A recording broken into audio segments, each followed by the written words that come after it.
de cada um dos dois só explicando mais ou menos qual é a dinâmica para esse ano aí que a gente pensou e que a gente está precisando também, né? Vocês estão concentrados que eu. Oi, também tem que liberar o meu poder de ter. Já foi.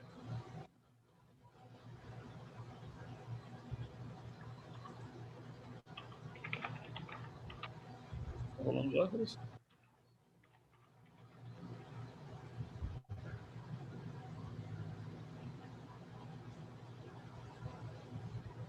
Bem, tá ao vivo agora. Então, gente, primeira edição de 2021, depois de uma pausa em janeiro e tal. A gente,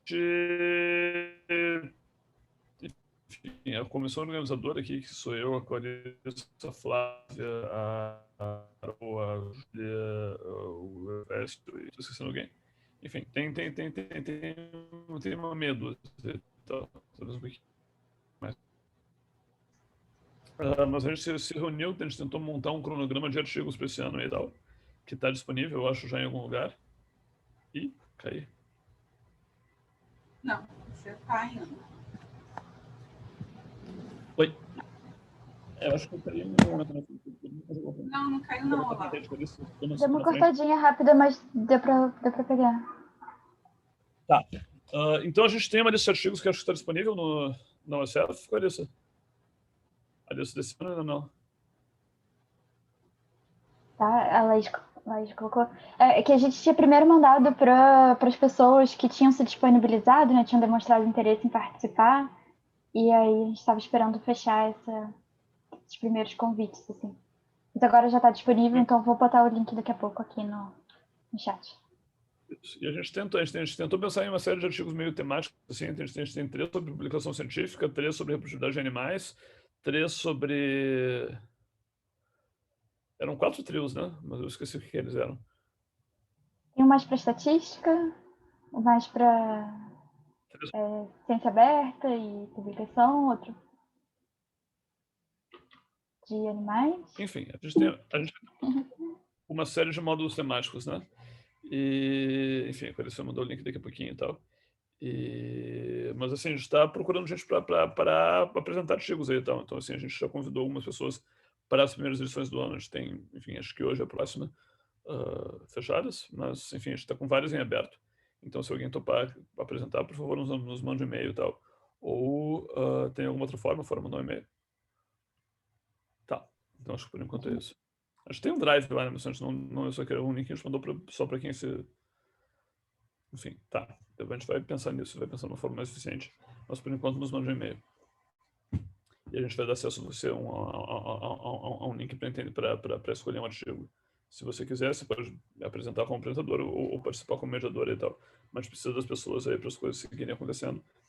Se você não se apresentar, a gente vai atrás de você. A gente sabe quem é que tem vindo. E a gente sabe quem é que a gente vai convidar. Se faltar gente.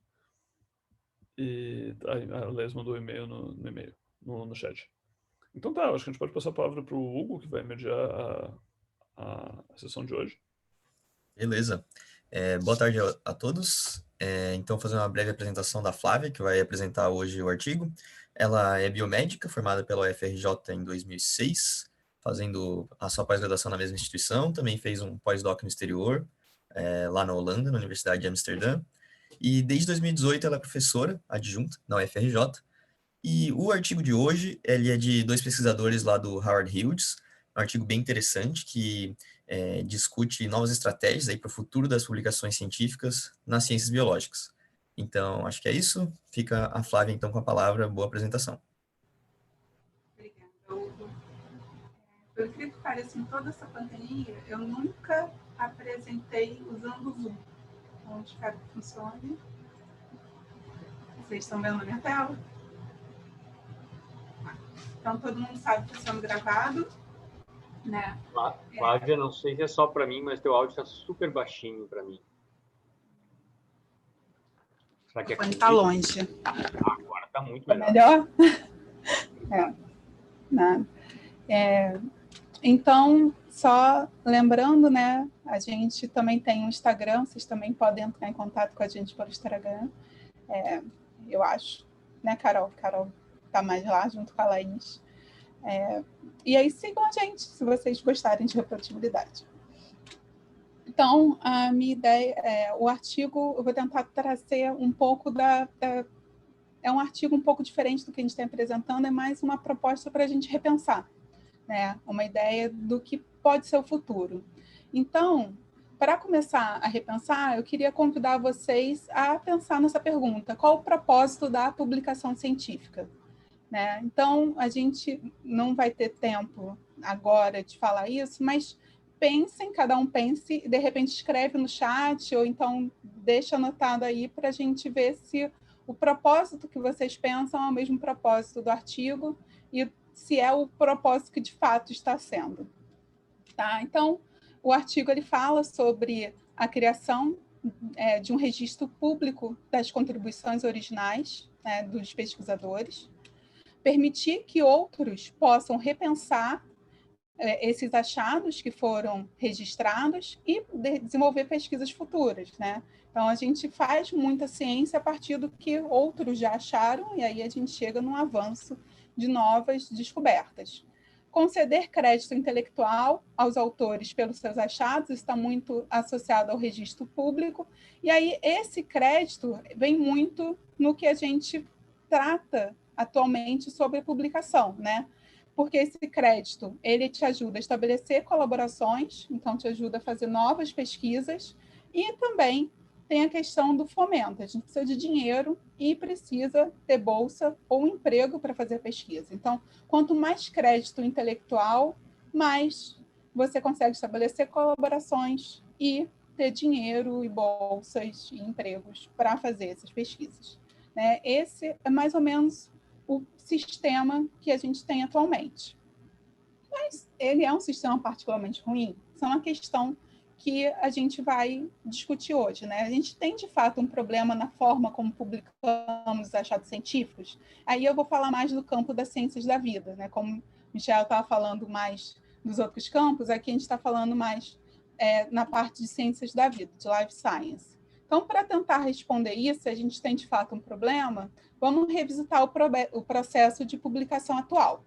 Então, depois de ter a ideia, elaborar a pesquisa, coletar dados, analisar, fazer a escrita do artigo, você tem, se você acha que isso foi o que demorou mais, foi o mais difícil, você vai entrar agora nas etapas para a publicação.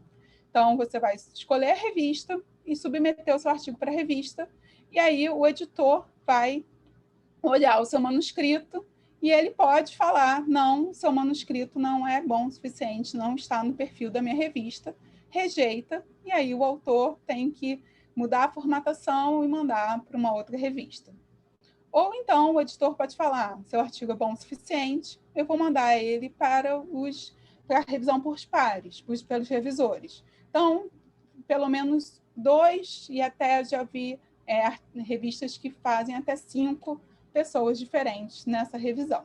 Então, os revisores avaliam o seu artigo, leem e vão, então, mandar o que eles acharam do seu manuscrito de volta para o editor. E aí o editor ele pode novamente rejeitar o seu artigo, e aí você volta lá para a mesa de planejamento e submete novamente, ou ele pode aceitar o seu artigo e você passar para a parte de produção e, finalmente, a publicação e divulgação dos seus dados. Ou há uma terceira opção, onde, a partir da resposta dos revisores, o seu editor vai achar que você precisa mudar o artigo. Mudar a forma que você escreveu, analisou os dados, ou até mesmo produzir novos dados.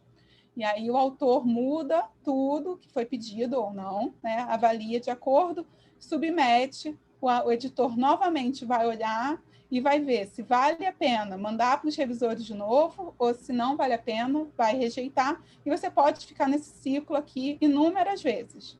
Já participei de uma publicação que entrou nesse ciclo 5 vezes, antes do aceite, né?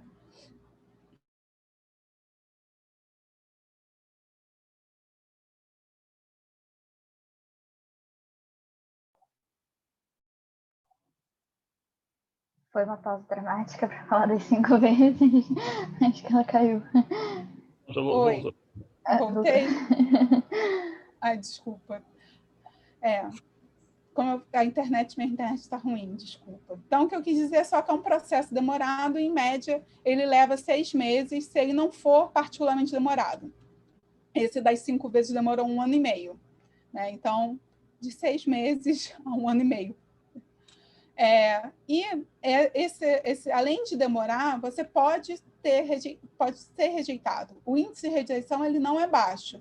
E já tem uma associação que quanto maior é o fator de impacto da revista, né? Então a gente fala de revistas de topo, são revistas com alto índice de impacto, esse índice de rejeição ele pode chegar a 90%. Tá? E a justificativa que as revistas de alto impacto dão, as revistas com alto índice de rejeição dão, é que o custo para se publicar é alto. Né? E aí você tem esse custo de impressão e de distribuição, principalmente na justificativa. Então, uma das referências que o artigo traz é esse artigo da área de ecologia, né, de 2008, que ele avaliou revistas e fatores de impacto na taxa de rejeição, tem dados lá, né, até 2004 e até 2005. Então, esse gráfico em particular é de 2004, onde ele correlacionou o fator de impacto em revistas da área de ecologia e o índice de rejeição das revistas. E ele viu que quanto maior o fator de impacto, maior o índice de rejeição. E os autores do artigo que a gente está discutindo, eles falam que isso se perpetua em várias áreas. Então, não é uma coisa da ecologia, e é uma coisa que está presente também nas ciências da vida. Tá? Então, o que se discute atualmente é que essa alta seletividade ela ajuda a criar uma maior procura. Até tem aqui uma parábola no artigo que ele compara até com índices fashion. Então, quanto mais difícil é conseguir uma bolsa da Gucci, mais as pessoas querem. Então, quanto mais difícil é publicar naquela revista, mais as pessoas gostariam, mais os cientistas gostariam de ter o seu trabalho aceito naquela revista, e aí você aumenta a visibilidade da revista. Tá? Só que esse alto índice de rejeição, ele tinha sentido quando a gente tinha esse custo de impressão, quando a maior parte das revistas eram por impressão física. Então, você tinha que a distribuição dos artigos, eu peguei isso, então o Olavo também pegou, a Clarissa não deve ter pego, de ir para a biblioteca procurar artigo. Né? Então, a gente ainda procurava artigo, ainda mandava e-mail para o autor pedindo PDF. Eu cheguei na iniciação científica a receber um artigo de um pesquisador que era da minha área, físico, chegou na minha casa na forma de carta. Então, realmente, os artigos eram impressos. Né? Mas, hoje em dia, isso é muito incomum. Agora, quando eu peço artigo, eu recebo um PDF, eu não espero receber uma carta. Então, as universidades, as instituições de ensino, elas tinham assinaturas dessas revistas. Né? Mas, atualmente, a impressão é muito baixa. A maior parte da distribuição ela acontece pela web, então esse custo de manutenção do servidor ele é muito baixo comparado com esse custo de impressão e distribuição. Então, o que era lógico de se pensar é que esse alto índice de rejeição ele está associado, então, porque a gente aumentou muito o número de trabalhos que estão sendo submetidos. De fato, os trabalhos submetidos eles aumentaram. Mas vamos acompanhar, então, se os trabalhos aumentaram, você tem também um aumento na publicação. Então, essa questão, será que a redução dos custos aumentou o número dos artigos publicados por edição em uma revista de alto índice de impacto? Então, o Ronald Valley, ele, nesse artigo do PNAS, ele foi investigar isso. Né? Entre outras coisas, ele mostrou então, que em 3 revistas de topo, a Cell, a Nature e a JCB, né, ele comparou o número de artigos publicados em 84 e em 2014. Em 30 anos, a Cell ela não aumentou, apesar ele tem um outro dado mostrando que você tem pelo menos 3 vezes de aumento no número de dados publicados. Você tem 100 vezes de aumento o número de informações suplementares, mas o número de papers por revista não aumentou, e ele tende até a diminuir na Nature e muito na Journal of Cell Biology. Então, essa relação de custo, ela não se sustenta, né? E por que não aumentar o número de trabalhos publicados se você tem um aumento da procura? Por que manter esse grau de rejeição tão alto, né? E por que manter também esse processo do jeito que é? Então, a gente tem esse alto nível de... Enfim, acho que vale colocar que tem custo associado à rejeição também, né? Quer dizer, de novo, acho que manter rejeição alta é importante para manter o fator de impacto alto, para manter, sei lá, você deixa de ser uma bolsa Gucci se você aceita muita coisa. Mas tem um lado assim, no fundo o processo é super caro porque você está pagando pelos rejeitados.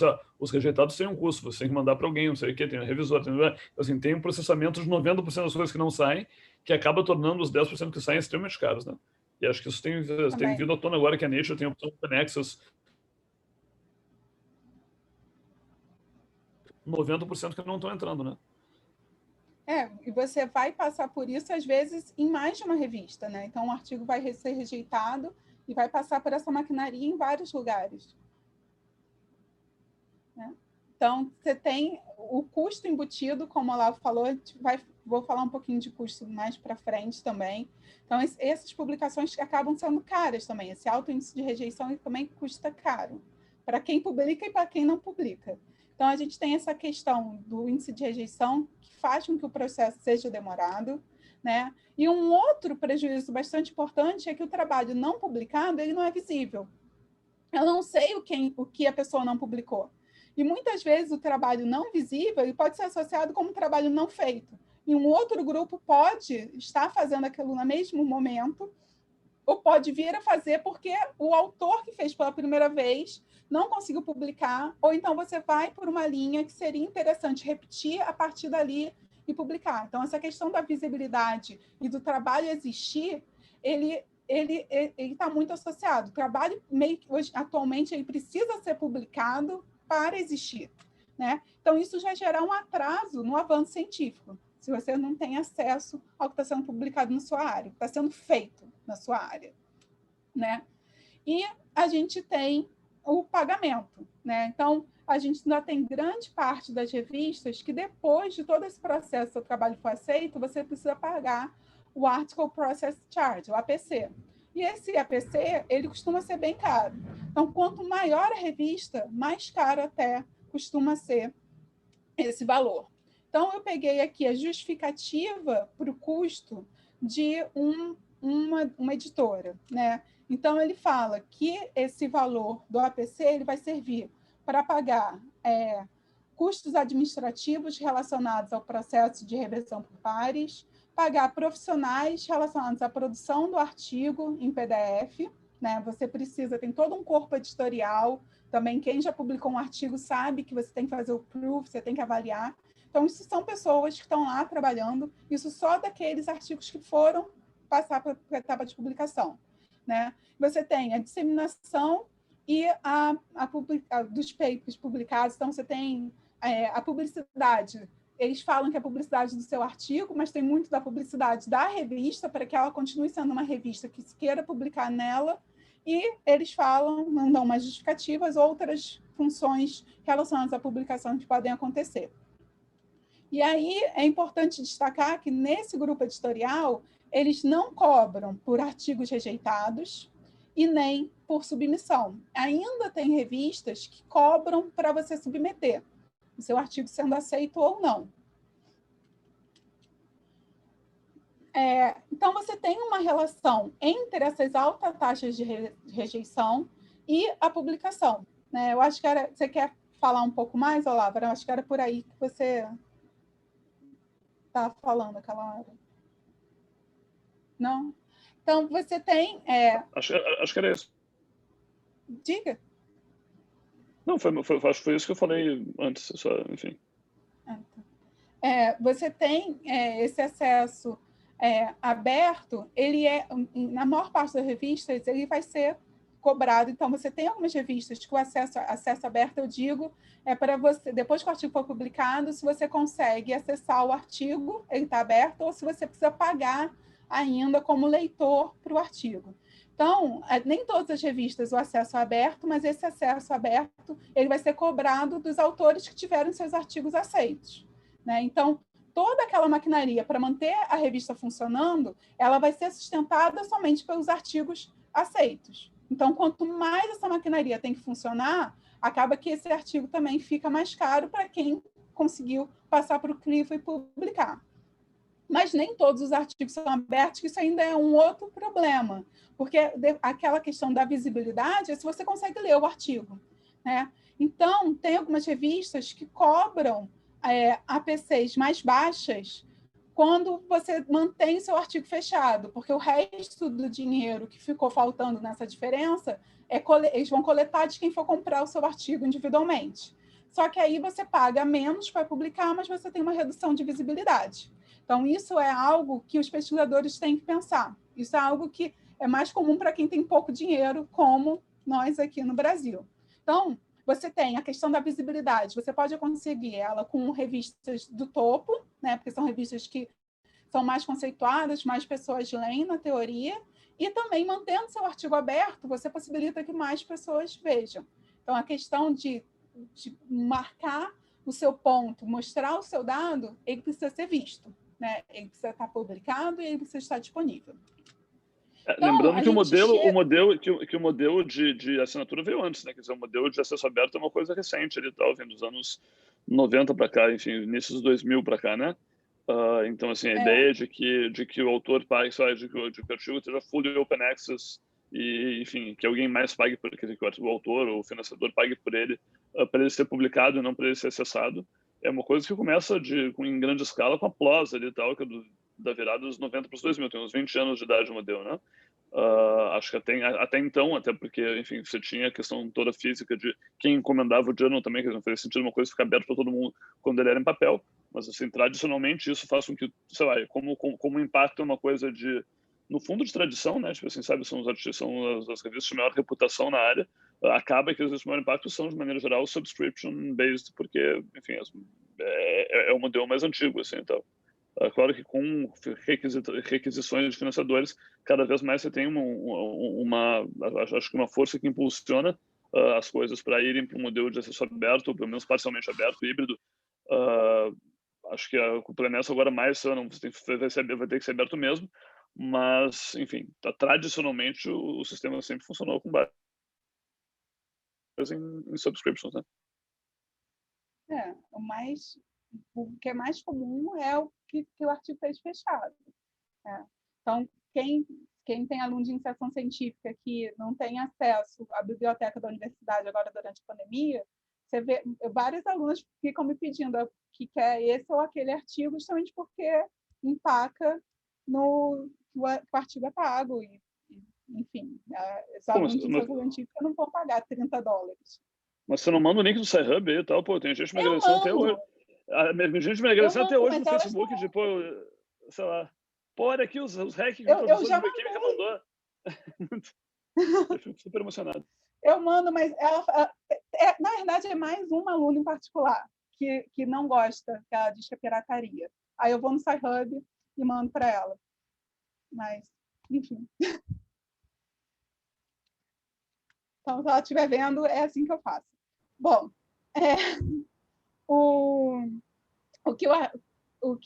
essa questão toda da publicação é o que os autores falam do jogo da publicação, né? Que é o nosso comportamento atual. A gente houve uma distorção do porquê publicar o artigo, que eles querem chegar aí nessa conversa, né?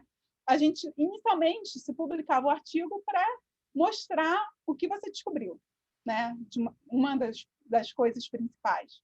Hoje em dia, a gente tem essa preocupação de publicar e publicar na revista certa, né? Você tem que publicar na revista de topo, você tem que publicar na revista que as pessoas vão achar o seu artigo. Então, essa questão também das pessoas acharem seu artigo vem do que o Olavo estava falando. O artigo aí tem que chegar fisicamente, antigamente, ele tem que chegar fisicamente na sua biblioteca. E aí, se você está numa biblioteca mais restrita, ela só vai pegar as revistas de topo. Então, a questão da notoriedade ela é importante para que seu artigo esteja visível. E essa notoriedade é importante por quê? Para você ganhar verba para fazer nova pesquisa. Lá fora também paga salários E também bolsas de estudo você ganha se você tiver lá mostrando que você é uma pessoa, você é gente que faz, você tem artigos publicados. Além disso, você precisa da verba para fazer novas pesquisas. Você publicou esse achado, mas cientista quer sempre saber o que vem depois. Então, para publicar novas pesquisas, você precisa da verba. Para ter a verba, você precisa. Então, você chega a um ciclo vicioso. E esse ciclo vicioso chegou a um ponto que a gente tem um foco e onde você publicou o dado, né, no que você publicou. Qual foi a qualidade daquele material que você publicou? Então, o questionamento das agências de fomento ele vem muito menor na qualidade do que você já publicou do que aonde você publicou, né? E aí, quais seriam consideradas revistas certas, né? Seriam, para esse sistema, principalmente as revistas de alto fator de impacto, alto índice de impacto. O problema é que o fator de impacto ele não foi concebido para avaliar artigos específicos ou pesquisadores específicos. A ideia é avaliar a revista, mas mesmo a revista ele é falho, né? Você pode ter distorções desses valores, podem ter tanto outliers que vão aumentar esse índice de impacto dessa revista, quanto a gente pode ter outliers que vão diminuir o índice de impacto da revista, né? Essa visibilidade e essa capacidade de chegar aos outros. Então, um questionamento que eu gostaria de fazer com vocês então o cenário mudou, né? O cenário mudou em relação a como a gente chega nesses artigos, mudou na quantidade de material que está sendo produzido em ciência, na quantidade de grupos que existem pelo mundo e como esses grupos se conectam. Então, não seria a hora da gente repensar em todo esse sistema? Por que a gente mantém esse custo de publicação tão elevado? Tem revistas que têm custos proibitivos para pesquisadores no início de carreira, como no meu caso, por exemplo. Por que ainda limitar o número de artigos publicados de forma tão incisiva? Se a gente triplicou, pelo menos em 2014, foi feita naquele artigo que eu mostrei, ele fala que triplicou mundialmente o número de trabalhos sendo produzidos. Por que se manter o número de artigos publicados? Por que selecionar os artigos com interesse para publicação antes, né? Você diz que aquilo é bom para aquela área antes daquilo estar aberto para a área, no sistema que a gente é. O editor faz o primeiro crivo, depois os revisores, são 3 pessoas dentro de toda uma área de interesse, para depois liberar isso para aquela área, para saber se realmente tem interesse, né? Então, tem alguns contrapontos do processo atual e como os autores sugerem que seja o futuro. Então, o processo de revisão atual ele tem pouca transparência, né? Você não sabe, muitas revistas você não sabe, o leitor não sabe o que o revisor falou. Na verdade, a maior parte das revistas, o leitor não tem acesso aos comentários dos revisores, e também você não sabe, na maior parte da revista, você não sabe quem são os revisores. Durante o processo, pouquíssimas você sabe quem foram seus revisores depois que seu artigo foi aceito, tá? Então, isso dá uma maior flexibilidade aos editores para escolher não o melhor para a ciência, mas o melhor para aquela revista. No futuro, eles fazem principalmente a sugestão da revisão aberta por pares.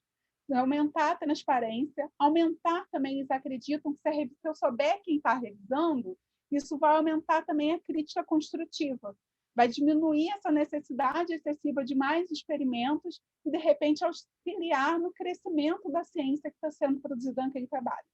E também o processo de revisão por pares, né, os revisores, eles fazem um trabalho massivamente gratuito, né? Então, você dá, pelo menos, reconhecimento a esses revisores, seria interessante. Então, aumentar esse reconhecimento para entrar como estatísticas no currículo. E a gente já tem algumas plataformas, como o Publons, que ele tem esse perfil. Você pode manter a sua revisão, você submete no anonimato, ou você pode falar, eu fiz essa revisão desse artigo e escrevi isso. Então, você já tem algumas plataformas com essa proposta. Quem não conhece, eu acho legal, já tem um perfil lá. Uma das propostas para o futuro que eu acho que vale a pena, já estão acontecendo. A outra parte é a parte editorial, né? Então, o editor e a revista, eles têm um foco muito importante na novidade, na citação. Tá? Então, uma das coisinhas que você tem que marcar quando você é um revisor é se o artigo é novo, se o artigo vai ser altamente citado ou não, tem revista que eu já revisei que você tem que dizer o qual percentual de citação você acha que aquele artigo vai ter, e é um processo demorado, né?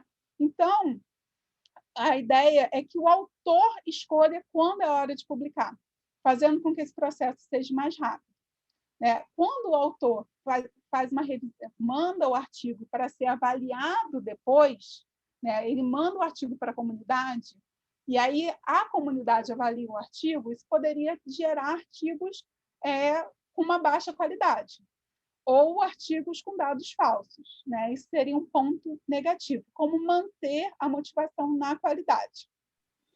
Então, eu não sei se, eu não acho que dados falsos sejam mais prováveis ou menos prováveis, sei lá, acho que discordaria disso aí e tal, quer dizer, dado falso, se você vai falsificar um dado, você vai falsificar e mandar para peer review, o revisor não vai saber isso que você falsificou também, né? Tipo assim, não é um processo que funcione para detectar fraude, na verdade. Não, e se fosse um processo, a prova de falhas para detectar fraude, a gente não teria artigos falsificados, né? Como tem, alguns já foram descobertos. Mas é uma das coisas que ele questiona, né? Mas tem a questão da qualidade, assim, o quão bom você vai mandar o trabalho, você vai falar que o trabalho está bom, né? Como manter os trabalhos no mesmo nível de qualidade. Era essa a ideia também. Então, a comunidade pode checar por plágio, originalidade e manipulação de dados, que, no final das contas, quando os artigos que foram descobertos, que eles tinham plágio ou que tinham dados manipulados, veio uma coisa mais da comunidade do que dos revisores, né? Porque se veio dos revisores, o artigo não foi publicado. Ele também fala da criação de insígnias, né? Insígnias, ele fala badges, eu quero dizer como insígnias, falando assim, olha, essa pessoa que esse artigo reprodutível, esse artigo, os métodos estão bem descritos, os dados são legais, os experimentos foram bem feitos, e aí você vai criando, aquela pessoa vai ganhando insígnias de que ela trabalha bem. Então, é uma insígnia baseada na qualidade, para o artigo e para os autores do artigo. E isso vai ser feito a partir da comunidade, né? Você produz o artigo para quem é da sua área. E as pessoas da sua área, toda a comunidade da sua área, ela poderia opinar sobre o seu artigo. E ter uma troca com o autor realmente para ter um melhor avanço científico. Então, você vai ter essa análise continuada daquele trabalho específico e até da sua trajetória, de acordo com essa interação com a comunidade acadêmica, trocando esse foco para o autor. Tem a questão da curadoria, né? Então, atualmente, a curadoria ela é feita sempre antes da publicação. Eu fiquei sem áudio aqui da Flávia. Eu ainda estou... Vocês estão me Mais ouvindo? alguém? Estou ouvindo. Então é comigo aqui. Eu estou ouvindo também, pessoal. Vou tentar falar mais perto do microfone. Então, você tem agora antes, e a ideia é que passe para após a publicação. Então, como eu falei, após você vai ter esse processo continuado da comunidade e um maior número de avaliadores, já que toda a comunidade poderia avaliar o seu artigo. As métricas, pensando na qualidade, né, as métricas para serem usadas pelas agências de fomento e por quem vai conceder empregos para as pessoas e bolsas. Então, atualmente, ela é baseada na revista, no índice de impacto e na quantidade de artigos. Então, quantos artigos que você publicou e qual revista você publicou, né? Às vezes, até tem a questão da citação, né? O quão citado foi aquele seu artigo também. Então, porque a citação seria uma análise de qualidade, mas não necessariamente ela é uma relação direta com a qualidade do seu artigo, né? Então, a ideia é o foco na qualidade dos dados, baseado naquela questão das insígnias e do acesso da comunidade. Também, o tipo de acesso, os autores falam que é um processo crucial para melhorar todo esse processo. Então, a maior parte do acesso ele é pago, ou restrito ou limitado, então você só tem o acesso aberto depois de 1 ano daquele artigo publicado. E a ideia é que todo o artigo seja aberto, independente de qual revista o artigo esteja aberto a toda a comunidade sempre. Tá? Então, o que mudaria no final, qual seria o papel? Então, a revista as revistas elas ainda existiriam, a ideia não é uma proposta completamente anárquica, mas a revista ela teria esse papel de curadoria. Então, os autores defendem um número menor de revistas e plataformas sem alto índice de rejeições, são plataformas que fariam uma análise inicial do trabalho, né, mais por alto, e com isso você teria uma qualidade mais barata, porque você conseguiria publicar mais trabalhos. Então, aquilo que o Olavo estava falando, né, do trabalho rejeitado, ele custa na publicação, né? E as métricas, como fatores de impacto, elas teriam menos relevância, porque as insígnias de qualidade elas teriam mais importância. Então, qual revista você publicou, ela teria menos relevância frente à qualidade do seu histórico de trabalho, à qualidade daquele trabalho específico. Com isso, você conseguiria uma publicação mais rápida, mais barata, em um número menor de plataformas. Então, para a gente chegar aí, a gente tem essa questão das pessoas acreditarem que isso é possível e quererem mudar, porque a gente tem um sistema que vem que é herança de algo que não se sustenta mais, mas ele se mantém. Então, apesar da ideia do sistema ter mudado, o sistema em si não mudou. Então, o que os autores acreditam, e eu concordo, é um desafio cultural, é mudar a mentalidade de toda a população, né? Todos os autores, todos os cientistas. Então, estimular os autores a usar plataformas pré-print.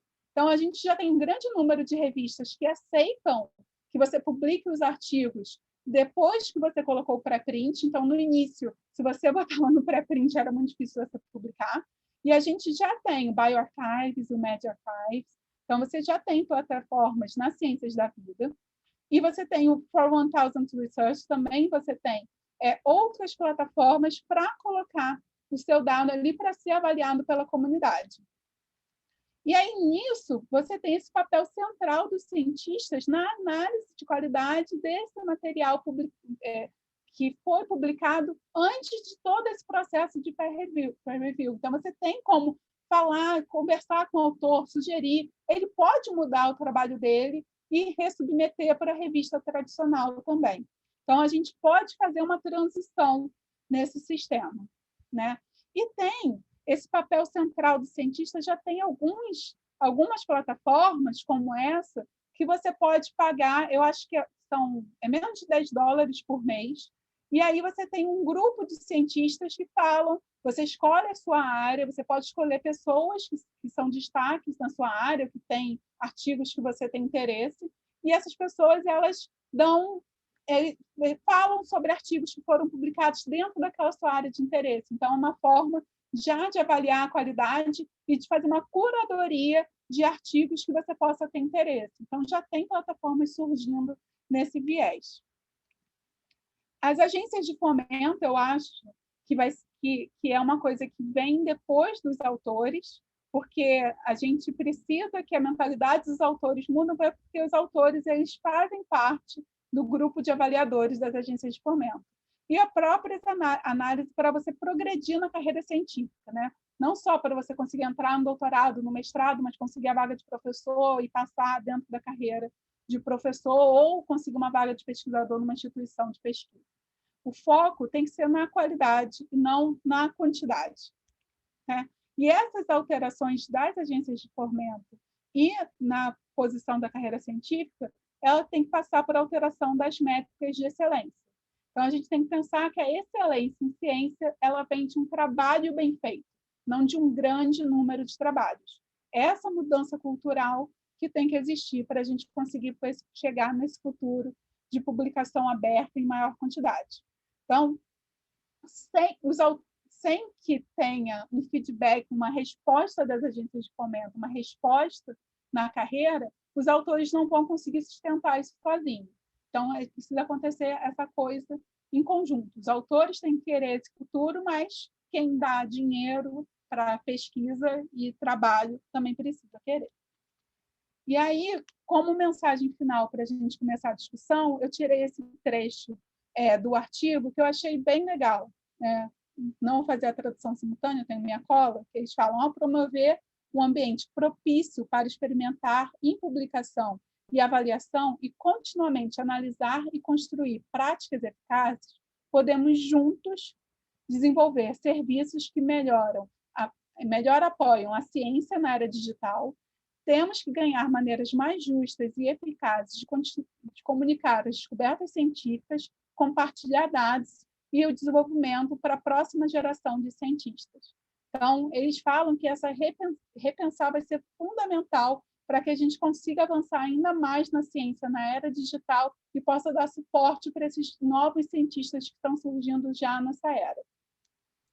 Então, esse trabalho que eu apresentei, eles são desses 2 pesquisadores, da Ehrenstein e do Bodo, Stern, e eles têm alguns outros trabalhos bem legais, sempre pensando no futuro da publicação. Então, quem está aqui pela primeira vez, bem-vindo. Só lembrando que o Reproducibility ele acontece sempre toda primeira quarta-feira do mês às 16h, então você está convidado a repetir. E era isso que eu tinha para falar.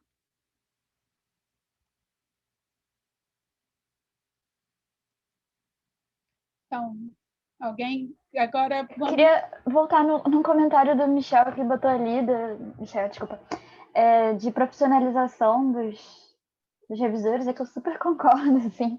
Eu não queria falar ali no chat, não ficar interrompendo e ficar muito comprido, mas, assim, tem até algumas evidências que revisores específicos, acho que era de estatísticos, né, revisando, melhorava muito a qualidade dos artigos. Eu vou procurar aqui a referência, mas, enfim, eu super concordo. Eu queria, se alguém mais quiser comentar também, eu acho que é um ponto legal da gente discutir. Michel, você quer comentar ao vivo aí, tá? Eu vou, então, só verbalizar que eu escrevi lá. Eu vejo que tem esses 2 lados. Por um lado, eu tenho um sentimento, como falou a Clarissa, que poderia profissionalizar e poderia haver uma melhoria, né? Porque aí talvez não tivesse pessoas individualmente fazendo, mas talvez corporações que se responsabilizassem pela qualidade do contratado em fazer a avaliação. Tem um risco, né? Tem o risco da uberização do revisor. Daqui a pouco vai ser só indiano fazendo revisão a $3 ou algo assim. E a gente sabe que esse tipo de precarização funciona em qualquer área de trabalho. Mas, por outro lado, do jeito que está, é injusto tu revisar para revistas que cobram APCs gigantescas e tu não recebe nem $100, né? Nada. Então, eu vi uma manifestação de uma pessoa que, acho que eu vi no Twitter isso, ele saiu da academia e entrou na iniciativa privada, fundou a empresa dele, e alguns meses depois que tinha fundado, já com a cabeça montada para o comércio, ele recebeu esse convite, e daí, na hora, ele pensou fez um contrato e mandou para o editor. Porque a partir de agora que ele trabalha na iniciativa privada, ele começou a pensar na base de prestação de serviço remunerada, e não como a gente na academia pensa pelo bem da ciência, seja lá o que for isso, porque a gente trabalha com isso na cabeça, mas a gente não tem alcançado também esse objetivo. Então, pensando no que a Flávia disse, a gente tem que revisar várias etapas do processo que a gente vem fazendo. Essa é uma das etapas que talvez merecesse revisão e considerar outros cenários, e talvez o pagamento fosse um cenário. Eu não tenho a resposta, eu não acho que vai ser a resolução de todos os problemas, só acho que do jeito que está, é injusto, né? É só ver os números de receita e lucro das empresas de publicação científica. É o lugar onde, se tu pudesse comprar ações lá, é lá que tu mais ia ganhar dinheiro. Então, tem algo que está muito desequilibrado essa balança financeira, e quem está pagando o pato é a comunidade científica, dos 2 lados, ou dos 3 lados, se tiver 3 lados. Isso é muito, essa coisa pelo bem da ciência é muito comum. Eu lembro da primeira vez que eu fui chamada para ser revisora, eu fiquei super feliz e fui contar para minha irmã assim, me chamaram para ser revisora. E eu estava muito dura, né? E aí minha irmã falou assim, legal, agora você vai poder viajar comigo. Eu falei, não é assim, não vou ganhar nada por isso. Então, o primeiro pensamento, minha irmã é psicóloga, trabalha na iniciativa privada, primeiro pensamento dela foi, então tá, vai cair uma grana. Eu posso complementar, Flávia. Isso aconteceu com... Primeiro, né, parabéns pela sua apresentação, foi ótimo, viu? Gostei muito. Aconteceu a mesma coisa com meus filhos, são 11 e 14 anos, quando eu fui contar de artigos que tinha conseguido publicar, e eles, e aí, mamãe, quanto você vai ganhar? Eu não vou ganhar nada, eu tenho que pagar para publicar. Uma vez eu contei isso aí quando mandaram também na verdade. Como assim você vai... Não, eles vão pagar você para publicar, não, tipo, enfim, é incompreensível para alguém de fora. Assim, tá? De tudo isso, eu vejo que tem histórias, né? Quer dizer, eu entendo a lógica de conexão ficou ruim de novo. carbono. Tá, deixa eu tentar. Tem um lugar aqui, eu tentei ficar aqui porque é mais quieto, mas acho que está mais longe do mundo. Melhorou? Sim. Tá. Quer dizer, então, acho que a ideia de trabalhar pro bono vem da ideia de que você é pago full-time IDE como acadêmico para fazer coisas diversas e isso tem incutido no seu salário, né? E eu toquei com a ideia. Eu acho que o meu salário paga 40 horas para fazer várias coisas e isso tem incluído. Mas, de novo, assim, eu acho que faz sentido e é ético você fazer isso se o trabalho vai se tornar público depois, né? Tipo assim, quem paga o meu dinheiro é o público, assim, então acho que, assim, revisar para uma coisa que vai ficar a portas fechadas e vai dar lucro para uma companhia, eu acho que não é legal. Assim, eu parei de revisar para as grandes editoras aí, para Elsevier, Wiley e Springer faz um tempo já e tal. Eu ainda reviso para editoras non-profit, sociedades, etc., que não vão se apropriar do lucro, digamos assim. Mas, assim, tem uma questão... enfim, então, assim, acho que tem uma questão que vem antes da remuneração, na verdade, que é a questão de como é que funciona, de como é que deveria funcionar. Quer dizer, acho que tem uma coisa mais que vem antes, que é assim, o que é a revisão, o que é o inclui, o que tem que ser feito, e quem é que pode ou melhor faria isso, né? Quer dizer, você tem uma questão assim, revise o artigo é muito vago, assim, sabe? Tipo assim, pode ser qualquer coisa, pode ser olhe a relevância, olhe se os valores de P estão certos na legenda, cheque o código, quer dizer, o que tem incluído, assim, então isso dificilmente é dito, né? Você tem que checar isso. E eu diria que, assim, acho que a nossa experiência com base em olhar efeitos de peer review em coisas, em métricas quadradas de qualidade de reporting, assim, será que isso aqui é melhor, isso aqui é melhor, isso aqui é melhor? É que coisas muito pequenas e muito simples não melhoram. Porque as pessoas não se dão trabalho de gerar isso, porque é chato, dá trabalho e talvez o indiano Trasdores pudesse fazer, assim. Quer dizer, acho que tem pedaços do processo que não dependem de um super expert na área, assim, né?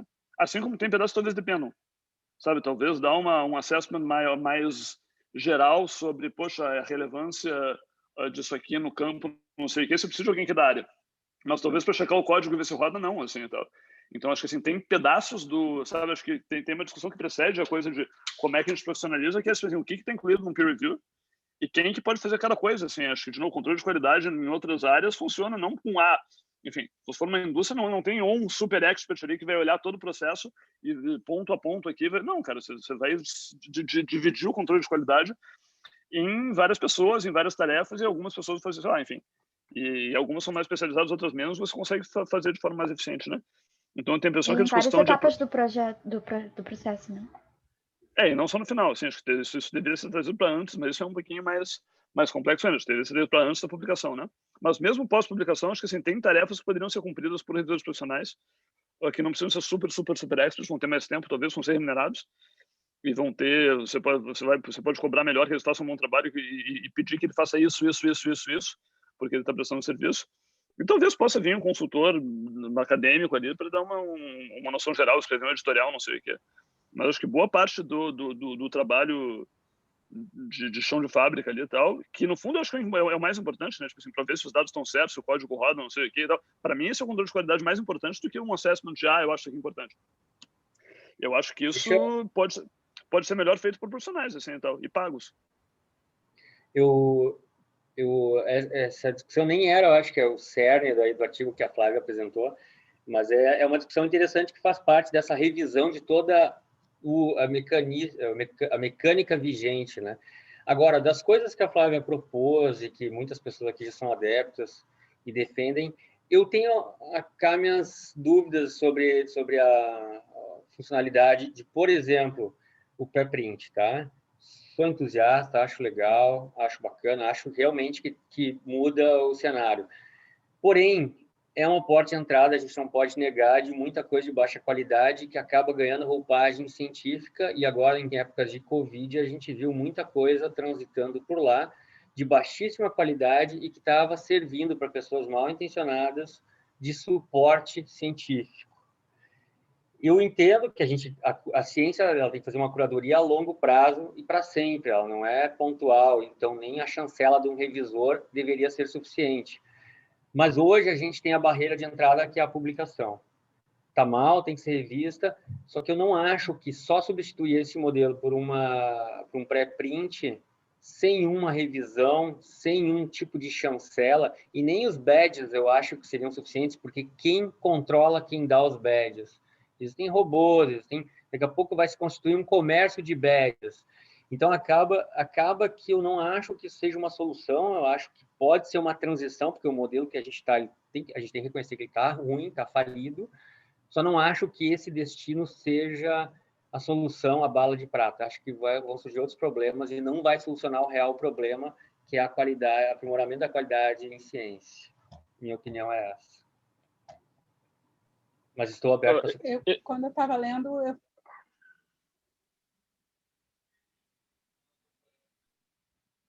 Diga lá. Você parou para eu falar? Não, fala você primeiro.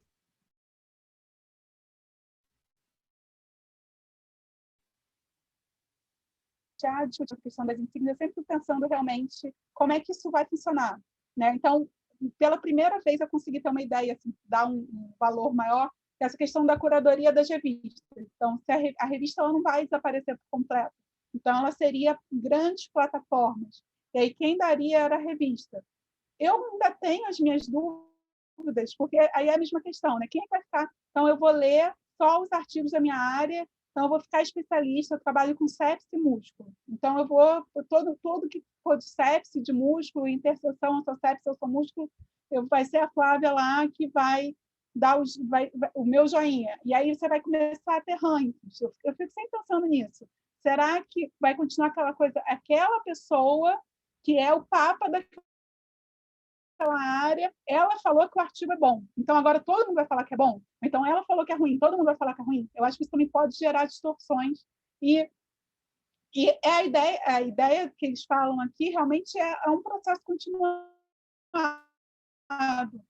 É pensar o que está dando certo, e eu acho que é isso que a gente tem que fazer, tentar mudar. A gente sabe que o que está acontecendo não está dando certo. Eu tenho minhas dúvidas também sobre essa questão, se só as insígnias vão mudar o perfil da quantidade para a qualidade, mas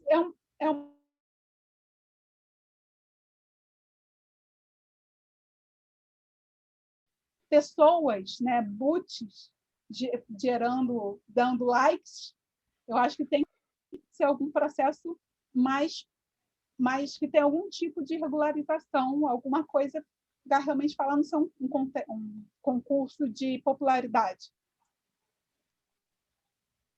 Não, eu concordo, assim, mas tem uma questão de implementação aí que é importante, né, que a gente não pode, sabe, de como é que, sabe, revistas fazendo curadoria, não sei se é monetizável, assim, então acho que o principal, quer dizer, você vai dizer, lê esse, mas você pode pegar tudo aberto, quem vai pagar por esse serviço? Se você fizer um editorial, não sei, assim, dá para pensar em maneiras, mas, assim, não sei se é monetizável. Só antes disso, respondendo, eu discordo do Michael que preprints aumentam a entrada de ciência de baixa qualidade. Eu acho que ciência de baixa qualidade já entra de maneira geral, assim, e tal.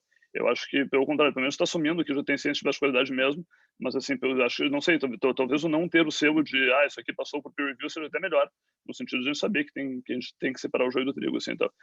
Não é o tema aqui, então não vou me estender, mas eu mandei um link de uma palestra minha sobre o tema. Mas, assim, eu acho que no próprio exemplo do Covid, assim, tem tanta ciência de qualidade, de baixa qualidade, que apareceu como pré-print, como tem ciência de baixa qualidade que apareceu como periódicos predatórios ou como periódicos Lancet, né? Então, assim, acho que não me parece que a gente esteja filtrando, e talvez seja melhor assumir que não tem um filtro mesmo, assim, e tal. E se não tiver um filtro, tem a impressão que o estímulo para publicar de ciência de baixa qualidade diminui, né? Porque você... eu gosto desse exemplo, né? Eu escrevo ficção também, assim, né? Não, enfim, talvez alguns aqui saibam, mas, assim, sei lá, eu tenho 3 livros de contos publicados em, tipo, 15, 20 anos, né? E não é porque eu não tenho mais coisa escrita, eu tenho, mas, cara, eu não vou publicar uma coisa mais ou menos, né? Tipo assim, sabe, para um escritor, a pior tiro no pé é você publicar uma coisa ruim, né? porque, sabe, as pessoas vão ler, pô, isso aqui não é bom, esse não vai ler o próximo e tal. Então, assim, a própria comunidade se filtra para publicar só o que é relevante. Ninguém chega assim, não, porque eu publiquei 30 livros, então eu tenho que ganhar o prêmio Camões e não o Radon Nassar, que publicou 3. E eu acho que o fato disso não acontecer na ciência é muito porque parece que passou pela revisão de pares, não tem um valor intrínseco, né?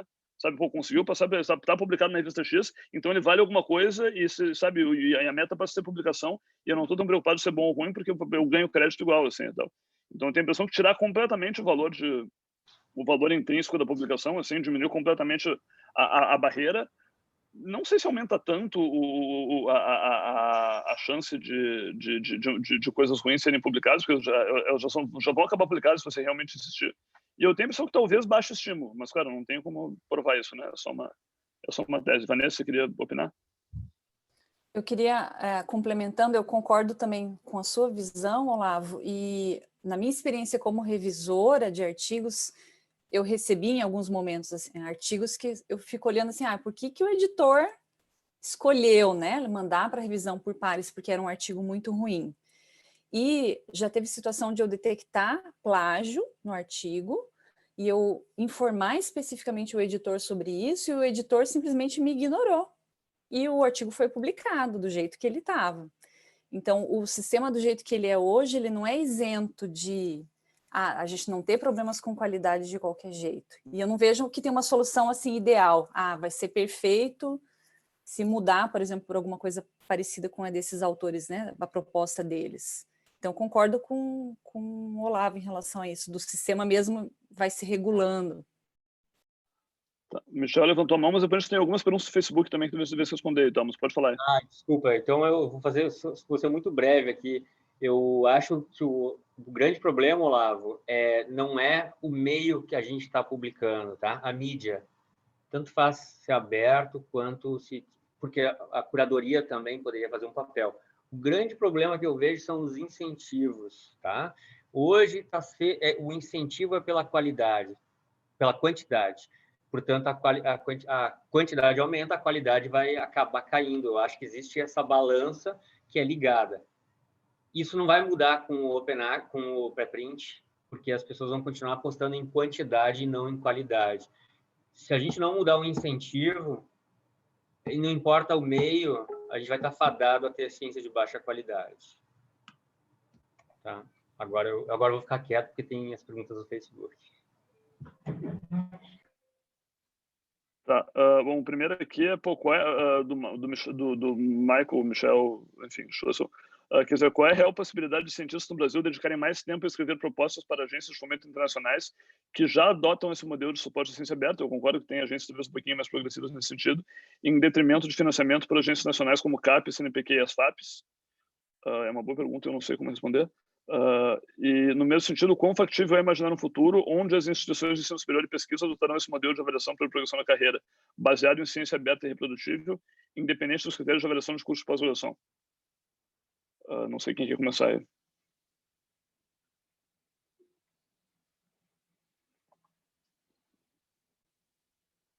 Acho que uma coisa que eu estava pensando é que, por exemplo, esse tipo de mudança, quando ele tenta partir de baixo para cima, ao meu ver, assim, ele é ou muito demorado ou impossível, né? Então, obviamente, como ele mesmo comentou, né, tu precisa que as próprias instituições de ensino superior, ou quem está avaliando os pesquisadores mudem, né? Só que, e aí que tá, né? Como é que essas pessoas que avaliam vão mudar se eles muitas vezes já estão ganhando dinheiro do jeito que é feito e tal. Então, eu acredito na monetização de um outro jeito. A gente tem que fazer... Eu acredito que esse novo jeito que a gente está pensando tem que gerar dinheiro também, sabe? Esse é o meu ver. Como fazer isso também eu não faço ideia, né? Mas eu acredito que, né, o dinheiro é que acaba gerando as coisas. Então, tem que gerar um sistema que seja lucrativo, porém mais robusto e que gere uma ciência aberta e reprodutível, etc. Enfim, não respondi muita coisa, mas... Eu concordo, mas esse é um ponto que eu acho que o estímulo de mercado falha um pouco, né? Porque, assim, você poderia... Eu conseguiria pensar em... Se você me desse bastante dinheiro e eu cobrasse caro, eu conseguiria pensar em um sistema de revisão por pares que talvez funcionasse melhor do que na Nature e tal. E vamos botar uns profissionais aqui, pô, gente diferente de expertise aqui, vamos pagar, não sei o que e tal, pum. E vai ser super caro. A questão é quem é que vai pagar por isso? Porque, assim, no fundo, as pessoas pagam para publicar na Nature não porque o peer review é melhor, assim, elas pagam para publicar na Nature porque é Nature.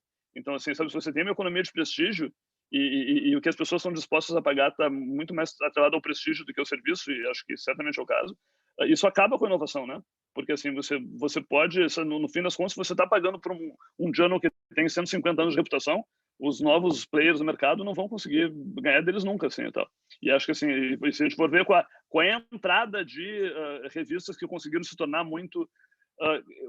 as que aconteceram foram revistas que ou partiram das grandes editoras, usando o seu, então você tem Nature Medicine, Nature Neuroscience, Nature Nature, todos com a palavra Nature, porque isso vende, assim, não é o peer review que está mudando, assim, mas a gente botou o título Nature.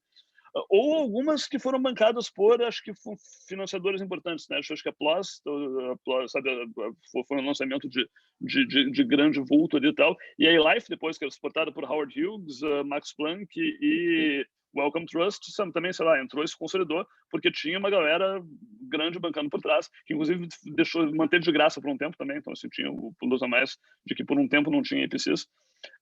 Mas assim, então assim, afora funders, afora a gente entrando e colocando um selo, sabe, um financiador dizendo, pô, essa revista que a gente quer que você publique, porque a gente acha que é legal, é difícil o serviço por si só se monetizar, porque é uma economia de prestígio, né?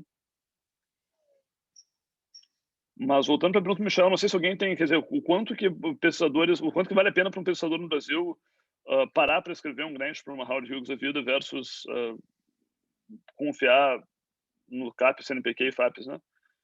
Não sei se alguém tem mensagem. Então, eu não escrevi, mas eu faço parte de um grupo que ganhou o Bill e Melinda Gates Foundation, ganhou uma verba deles, que é um projeto bem legal, um programa bem legal. Não acho que é tão avaliando a questão, não deixa de avaliar a métrica, mas tem uma questão de qualidade, de acompanhamento do processo, e você participa de reuniões de análise de qualidade do que você está produzindo e do que as outras pessoas que ganharam o mesmo grant no mesmo temático estão produzindo. E foi o período que o laboratório estava nessa verba, foi um período bastante de crescimento. Eu era pós-doc na época, e a gente participou de umas discussões, é uma coisa que além da verba, você tem um crescimento, você teve um crescimento ali do ambiente de pesquisa, foi bem legal, assim, eu sei falar desse específico e valeu a pena tentar. E quando eu era aluna de doutorado, a minha orientadora, ela tinha acabado de voltar da NIH, aí tinha uma verba de lá, mas também é muito associado, naquela época principalmente, foi em 2010, sou velha, que isso aconteceu, então tinha muito essas métricas de quantidade, mas já foi a primeira vez que eu participei de um processo de fomento e eles também tinham algumas análises de qualidade. E a gente chegou aí para a segunda etapa dessa verba. Então, se você tem alguma coisa na sua área, né? Aí não vi quem fez a pergunta, mas se tem alguma coisa, alguém tiver acesso a alguma pesquisa na sua área que não seja as FAPES, CNPq, CAPES, eu sou da vibe de vale a pena mandar, na pior das hipóteses, você aprende um jeito diferente de fazer projetos. Dito isso, eu acho que a quantidade de grants ainda é pequena, né? Quer dizer, a gente também é financiado assim, majoritariamente pelo Serrapilheira hoje, que é, acho que, um funder razoavelmente progressivo dentro do Brasil também e tal. A gente fez um guia de ciência aberta para eles, né? Posso até mandar o link aqui. E, então, assim, acho que eles têm uma mentalidade legal, ainda que eles ainda estão engatinhando em termos de como é que você avalia isso de fato, mas acho que eles têm isso como um código de valores, assim, e tal. Dito isso, assim, por mais que seja talvez o maior financiador de pesquisa filantrópico do Brasil, é um pingo no oceano. Sei lá, eles conseguem financiar 20 e poucas pessoas por ano, assim, e tal. Então, assim, você até manda, mas é uma loteria e não é, sei lá, não financia gente suficiente para conseguir fazer rodar o sistema, assim, e tal. Então, acho que esses financiadores privados são legais, mas não eliminam a dependência das FAPES pela escassez dos recursos. Eu imagino que, sei lá, a quantidade de grants da Gates e da Howard Hughes que vem para o Brasil também deve ser pequena, né? Então, assim, eu tenho a impressão que, quantitativamente, isso aqui não faz enfim, não chega a mudar muito o cenário. Tem uma segunda pergunta do Michel, a segunda parte ali e tal. Imaginar no futuro onde as IES pesquisas adotarão esse modelo de avaliação, independente dos termos de avaliação de custo de produção, acho que não vai acontecer, porque, assim, cara, aí eu concordo com o Hugo, assim, que o dinheiro move o mundo, assim, quer dizer, em defesa do processo da CAPES, eu acho, eu diria assim, cara, ele é a única avaliação que eu conheço que funciona no sistema público, assim, todas as outras ali, estágio probatório, não sei o que e tal, é balela, assim, e tal. E tanto ela funciona que ela acaba definindo os critérios de concurso, não sei o que e tal, porque as pessoas estão preocupadas com a pós-graduação, porque é a única coisa que tem dinheiro envolvido, né? Então, assim, sabe, no fundo é a avaliação que conta, porque tem recursos atrelados e acaba funcionando por causa disso, assim, e tal. E talvez se um dia as instituições de ensino superior tenham outras coisas que também exijam isso centralmente, o MEC vai dar mais recurso ou menos, talvez funcione assim, então, mas acho que você tem que ter um estímulo econômico de alguma forma para acontecer, assim, especialmente no serviço público do Brasil, que é extremamente tende ao estável, né, Hugo? Acho que uma coisa também que eu me lembrei agora, assim, que tem, não sei se você conhece aquele livro do Thomas Kuhn, da Estrutura das Revoluções Científicas, né? Ele fala da mudança de paradigmas e tudo mais. Tem uma coisa que ele fala que, tipo assim, um paradigma dentro de uma área da ciência, ele não está falando de um processo de avaliação e tal, seria, por exemplo, dentro de uma área da ciência, o paradigma só vai mudar quando as pessoas morrerem, de fato, né? Aqueles que eram os medalhões da área vão morrer e vão ser substituídos por outros. Então, talvez seja isso, assim, só quando alguém, tipo assim, com uma mentalidade como as pessoas que estão aqui, por exemplo, entrar nessas posições de avaliadores que a coisa vai mudar, sabe? Então, talvez seja isso, né? E acho que isso responde a pergunta do Anderson ali, que era como levar essa mentalidade para os instrumentos de forma que o modo de avaliação se transforme, entrando nos instrumentos, assim, tá? Mas, de novo, assim, acho que tem um ciclo geracional, assim, para isso acontecer, assim. E no meio tempo, enchendo o saco também, né? Tipo assim, acho que fazer um ativismo não faz mal. Lá é isso. Eu concordo totalmente com o Hugo, assim, e é uma das coisas que eu sempre falo, até da própria pós-graduação, né, que eu acho que essa nova geração que vem vindo, ela já está vindo com outra mentalidade, e a gente espera que, se alguns de nós futuramente for entrar nessas agências de fomento, que mantenha esse pensamento e que encontre mais pessoas que pensem assim, porque, de certa forma, a burocracia é tão grande que você acaba chegando cheio de ideias e você é engolido pelo sistema e acaba que não tem condições e é muito difícil, né? E eu também sou representante discente da pós-graduação, né, daqui do meu programa, e a gente discute bastante sobre essas questões da CAPES, né, avaliação e tal. Então, muito se é discutido sobre essa questão da qualidade, né, de como, nossa, vamos ver como é que a gente pode fazer para eles avaliarem mais a qualidade do que quantidade em alguns pontos. Mas realmente é muito difícil, porque a burocracia é muito grande e é tudo muito bem amarrado, que acaba, para você sugerir alguma mudança, tem que ser realmente em conjunto, né? Tem que vir parte de todo mundo, de toda a comunidade científica, desde os pesquisadores até os outros cargos, né, que fazem essas instituições de fomento grandes. Então, eu acho que é uma cadeia muito grande que realmente só o tempo e a nova geração que vai conseguir aos poucos ir mudando, né? Isso aí. Acho que tem pequenos passos também que a gente consegue ir dando, né? Assim, acho que não sei se aí, como representante docente, você participa também das seleções de mestrado, doutorado, que quando eu fui aqui eu participava também. Então, assim, já é um votinho ali, sei lá, de estar pensando e perguntando as coisas que me importam, assim, pensando nisso tudo e tal.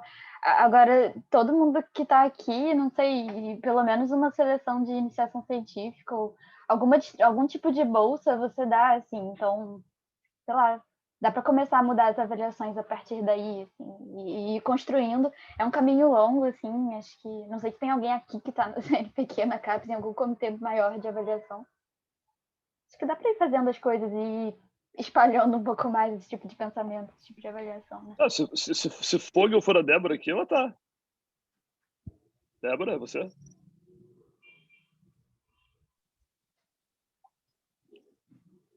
Não. Tá escondido. Bom, mas enquanto eu respondo ali e tal, você quer comentar, Débora?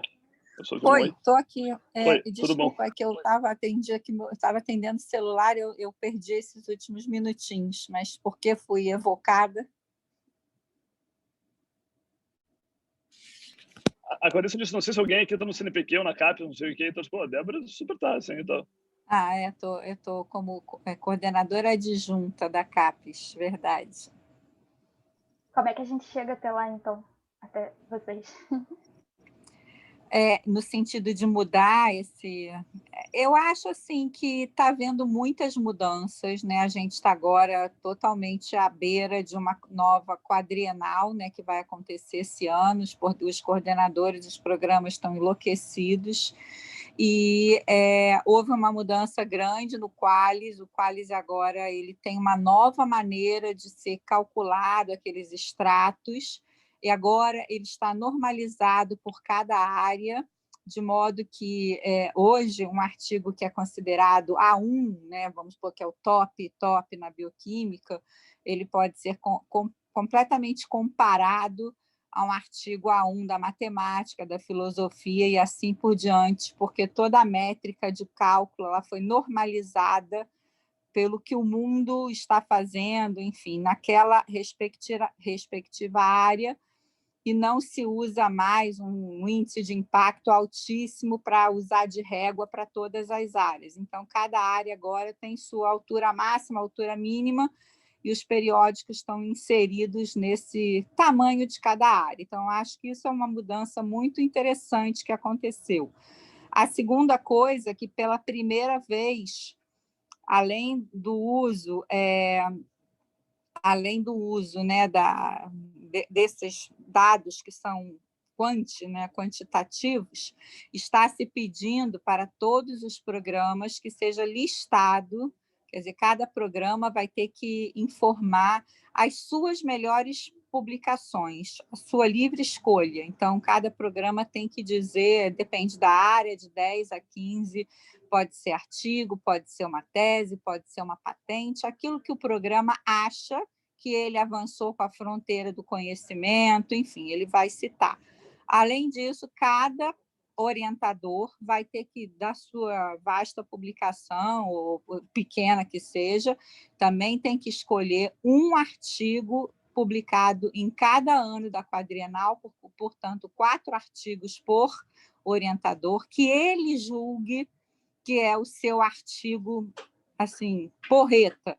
Esses artigos vão ser lidos e vão ser avaliados. Então, acho que a gente está dando alguns passos interessantes. Isso vai dar um mega trabalho, para vocês terem uma ideia, né? Assim, imagina, na nossa área são só CB2, são quase 80 programas. Se a gente for ler, não sei nem quantos orientadores, mas cada um mandar um artigo para a gente olhar, mas eu acho que a gente está dando passos no sentido de valorizar muito, tentar ler aquilo que é produzido. É isso que eu tenho de novidade para contar aqui nesse super bacana. Eu parabenizo aí a apresentação, Olavo, muito legal esse encontro. Obrigada. Bom, isso vem de encontro ao comentário que eu ia fazer, enfim, eu tenho algumas palavras que às vezes me incomodam um pouquinho, sabe? Porque o sistema somos nós, né? Tipo assim, acho que isso é uma coisa importante que a gente tem que assumir, assim, então. E, claro, às vezes mudar a gente mesmo é super difícil, assim, então. Mas, assim, o sistema é a gente, não tem um sistema externo aqui, tal, sabe? O sistema a CAPES foi a Débora que está aqui, tal, sabe? A pós-graduação deve ter alguém aqui que é representante docente ou discente no após aqui, tal. A instituição é a gente e, cara, é tudo a gente, né? Então, assim, acho que a gente tem que deixar de se queixar do sistema, assim, e tal. A outra coisa fico que eu só acho com pena, Olavo, porque imagina toda essa avaliação, 4.000 e tantos programas, vai ser feito de forma virtual.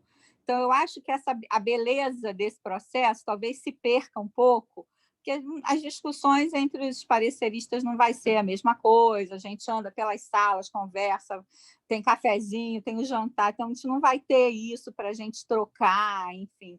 Então, eu fico com pena que essa inovação tão legal, talvez ela se perca um pouco, porque uma avaliação de forma... Enfim, muita coisa nova, inclusive o formato virtual, né, que vai acabar prejudicando, eu acho. Mas quem é que lê os artigos, Débora? Porque, assim, parece uma quantidade bestial de artigos, né? Exato. Cada orientador mandando 4. A gente, quando tem a quadrienal, a gente convida, né, um número bem grande de avaliadores, que são pesquisadores, né, e a gente distribui. Em geral, cada dupla de avaliador fica com 3 a 4 programas para avaliar durante uma semana. Então, esses leem a sucupira, a ficha de avaliação, mas leem mesmo, gente. Não é uma coisa assim, bota qualquer coisa que ninguém lê. Não é verdade. Na avaliação da CAPES, tudo é lido, tudo é discutido, tem discussões abertas, né? Assim, agora vamos falar do programa da bioquímica, quem é que, olha, eles estão fazendo isso, então, isso é legal, isso não é. Então, é muito dinâmico. E essa dupla, que cada dupla que ficar com 2, 3, às vezes 4 programas, é essa dupla que vai ler e vai opinar sobre aqueles artigos que leu. Realmente são bons artigos, é mais do mesmo, enfim, o programa não está dando contribuições nenhuma, escolheu mal, enfim, são essas pessoas. Avaliam cada programa de A a Z. Porque, assim, além do sistema, tem uma outra palavra que me incomoda aqui, tal, que a gente usa muito aqui, tal, mas que a gente nunca define, que é qualidade, né? Então, assim, a gente fala qualidade, quantidade indefinida da qualidade. Cara, o que é qualidade, assim, tal, sabe? E qualidade pode ser interpretada de muitas maneiras, e várias delas são certas e são ortogonais, né? Tipo assim, a gente está falando, impacto, como assim? Impacto é uma dimensão de qualidade, né? Você ser lido e chegar em bastante gente, não sei o quê. Novidade, originalidade também são, assim, tal. De isso tem outros, sabe? Tem outras dimensões, são rigor e etc, e reprodutibilidade, que não estão necessariamente atreladas a isso. Você pode ter, você tem impacto, está errado, né? Então, assim, acho que também faça por orientar quer dizer, qual é a orientação para os pareceristas, assim, porque cada parecista vai chegar com a sua noção de qualidade, assim, e tal. Isso, com não sei, certeza. assim, acho Eu já vi, Olavo, só para dar um exemplo rápido, por exemplo, o prêmio Tese de CAPES, né? A gente manda, chega lá, todo mundo se reúne para escolher. Eu já vi, assim, teses que chegam com 6, 8, 10 artigos e teses que mandam lá um trabalho, 2. Já vi muitas vezes teses que às vezes tem um trabalho, mas aquele trabalho sensacional, que você lê o título, lê o resumo, caramba, esse artigo mudou, né? Ganha, entendeu? Então, não é só uma coisa de sair contando papers, não. Acho que a gente, em algumas áreas, isso está muito mais amadurecido, mais evoluído, mais... Não sei se é evoluído a palavra, acho que não é evoluído, mas é muito mais, assim, consolidado, né? A área já atingiu um amadurecimento para saber bem o que é bom, né? O que é ciência, o que é ciência de boa qualidade. Então, a quantidade não é mais, pelo menos na CB2, um indicador que, né, não é uma máquina de calcular, que eu posso dizer para vocês. É isso. Vanessa, você quer comentar? Eu queria fazer 2 perguntas, na verdade. Uma em relação ao que a Débora, né, está falando, isso. Que é se na CAPES já tem alguma discussão em relação à questão dos pré-prints, pensando que eles seriam uma transição de acordo com o modelo, né, do artigo aí proposto. E aí, em geral, se tem alguma ferramenta de busca que consegue buscar os artigos, os pré-prints que estão nesses repositórios. Como a gente tem no PubMed, a gente consegue buscar isso de maneira mais geral? Pois é, desculpa, como é seu nome? Eu não Vanessa. Vanessa. Então, essa vez, né, assim, o pré-print na área biológica da saúde, ele vem ganhando vulto, né, nos últimos anos. Na física, desde que o mundo é mundo, a física, né, na verdade, assim, a minha filha, que é da área de física, não existe um artigo na área de física que não vá antes para o archives lá da física, né? Não existe, assim, não tem. Quando a minha filha me pegar, se submeteu, mas você não manda direto do bioarchives? Não, Ana, eu estou... Mas como assim? Não foi? Então, eles assim olham com um ar de que malucos da ciência que não tem um pré-print antes, né? Então, eu não sei, Vanessa, como a física trata pré-print. Na nossa área biológica, isso está começando e essa discussão aconteceu. A gente iria avançar nessa quadrienal, nessa discussão, mas eu te confesso que, pela pandemia, a gente não conseguiu fazer um negócio bacana nesse sentido do que fazer. Então, como a gente usa o Qualis, e o Qualis é para artigos publicados, que eles têm que... Né, tem lá o índice de impacto do diabo da revista. Então, a gente não tem ainda, nessa rodada, como premiar ou como computar os pré-prints, mas eu acho que isso está com os dias contados, entende? Foi uma pena que essa discussão estava bem legal, mas ficou meio confusa, por razões óbvias. Mas eu poderia mandar um pré-print com o meu artigo escolhido aqui e tal, tipo assim, sabe, o artigo que eu queria, que eu acho que é representativo da minha produção é esse aqui, ele está no Bioarchive. Porque isso já quebra um grande galho. Eu acho que você poderia, e eu te diria que iria causar um frisson, entendeu? Mas eu acho que vale a pena, eu acho que é assim que as coisas se movem, né? Então, Você pode explicitamente dizer... eu acho que ninguém provavelmente vai ter essa ideia. Olá, as pessoas vão querer ficar mais do lado seguro, porque eu vou mandar um pré-print se eu posso mandar, mas eu acho que vale a pena, né? Até para... Mas a CAPES pode dizer que a gente, olha, a gente explicitamente acha que o pré-print são vários. Se você quiser mandar um pré-print, está tudo bem, assim, e tal. Aí você tira a noia das pessoas e tal. O NIH fez isso, né?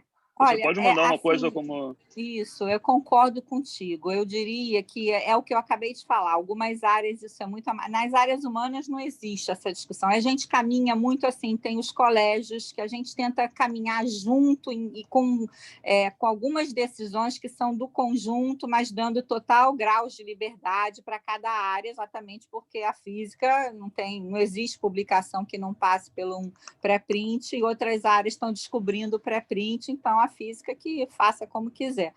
Então, enfim, mas essa discussão está amadurecendo, né? Eu acho que nessa próxima rodada, na nossa área, ainda vamos usar o conceito de artigo, aquele trabalho publicado, revisado pelos pares, aceito na revista, enfim, isso tudo aí que a gente acabou de ouvir brilhantemente pela nossa apresentadora, que escolheu um excelente artigo, enfim, vai ser ainda do tipo formal, né?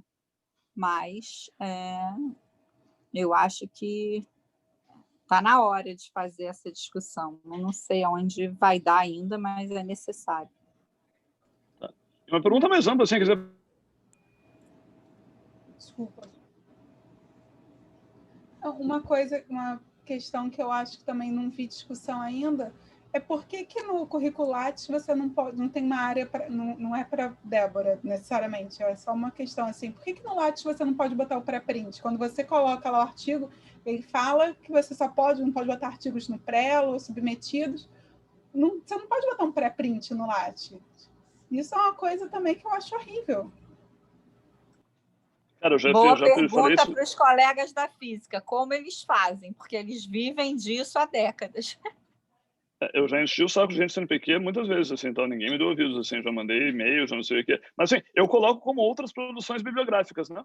Os meus estão lá e tal. Talvez assim, seja isso, Olavo, mas essa é uma pergunta que artigo os científico colegas da pré-print. física respondem fácil. Basta perguntar para um deles como vocês fazem com os pré-prints, como vocês incluem eles no Lattes, porque realmente pede um DOI do artigo, pede isso, pede aquilo, e o Lattes só aceita, né? Só computa, só introduz aquela publicação com aquele formuláriozinho completo, né, Flávio?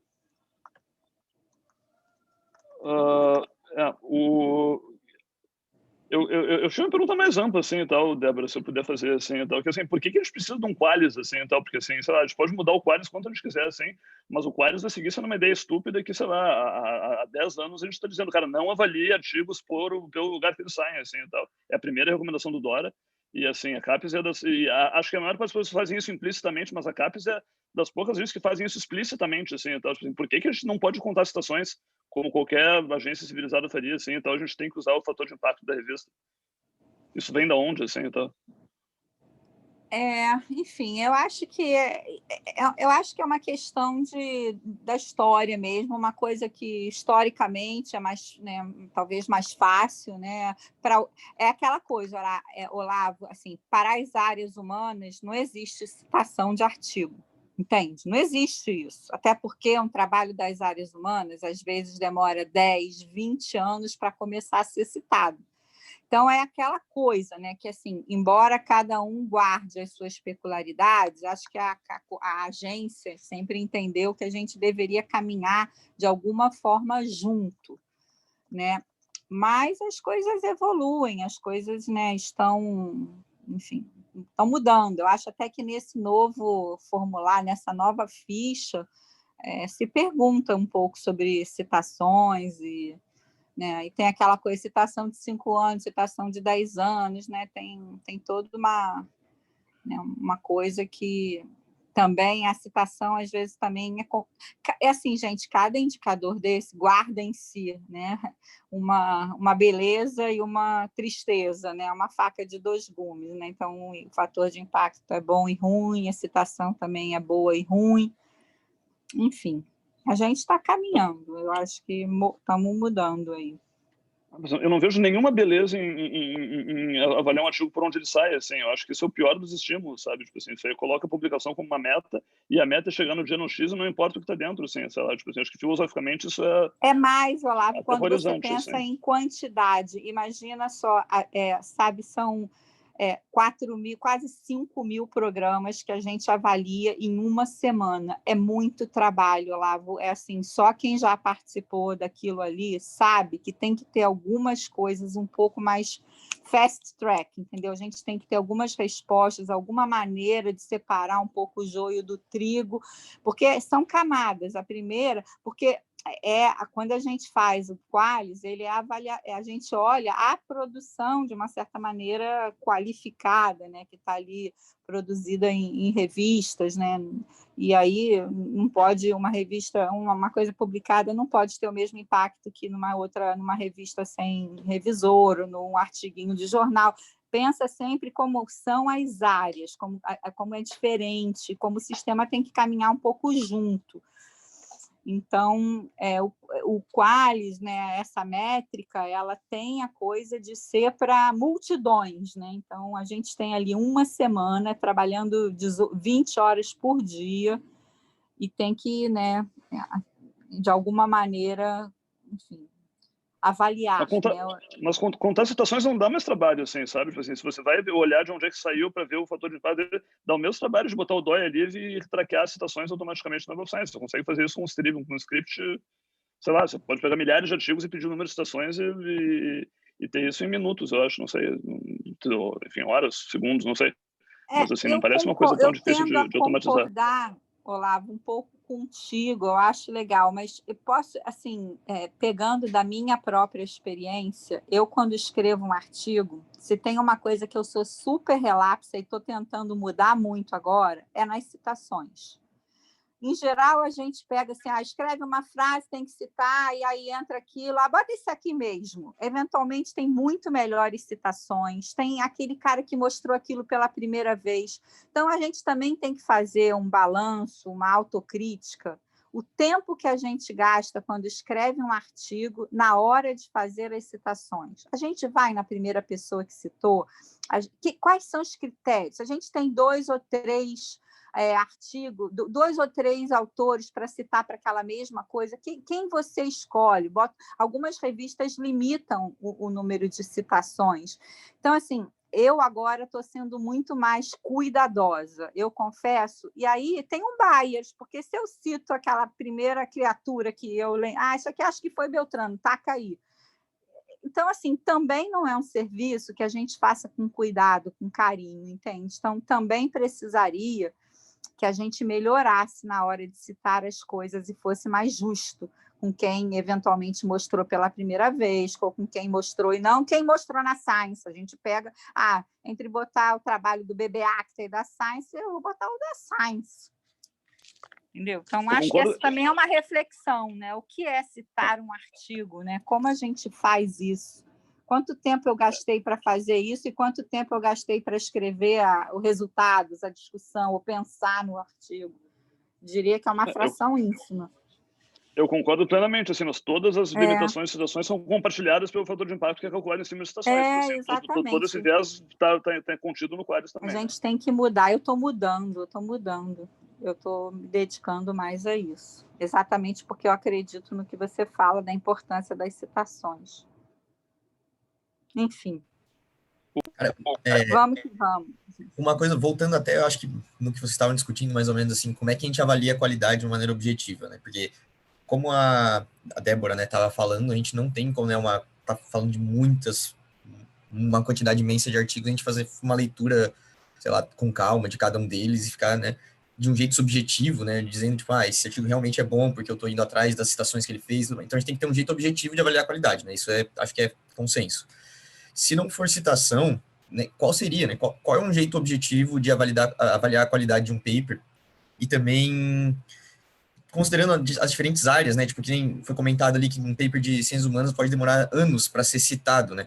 Como é que eu vou usar uma métrica de citação considerando isso, né? Ou mesmo dentro da nossa área, né? Tem papers que às vezes não vai ser citado no primeiro ano, então ele não vale nada por enquanto, só vai ter qualidade quando ele tiver citações, entende? Qual que é uma maneira objetiva de avaliar a qualidade que não seja assim, né? Existe?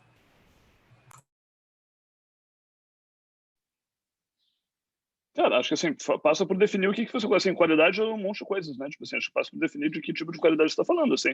Mas acho que assim, coisas tipo transparência ou relato, você consegue avaliar de forma objetiva, dá um pouquinho mais de trabalho, talvez.